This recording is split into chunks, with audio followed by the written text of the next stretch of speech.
warahmatullahi wabarakatuh. Dan selamat sejahtera. Bertemu lagi saya Zaza. Kan ni Zaza. Okey. Hari ni adalah hari Khamis, iaitu hari batik bagi pejabat awam. Jadi kebetulan pula Zaza pun makan kek batik hari ni. Okay. Bukan baju je perlu batik, tetapi kek pun perlu batik. Kek batik.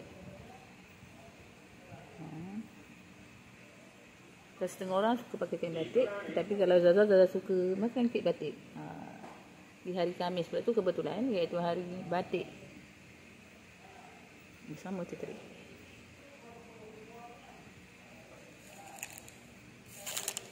Okey. Kek batik ni. Lah. Kepada yang lain boleh cuba juga rasa kek batik di hari Khamis. Okeylah, kita jumpa di video selanjutnya. Jangan lupa terus subscribe, like, share dan komen YouTube kami yang dah 1.45K. Alhamdulillah. Dan sekiranya anda melihat ada iklan, jangan langkah atau skip. Teruskan menonton. Terima kasih. Okey, kita jumpa di video selanjutnya. Jangan lupa terus subscribe, like, share dan komen YouTube kami. Okey, tata, doa selalu.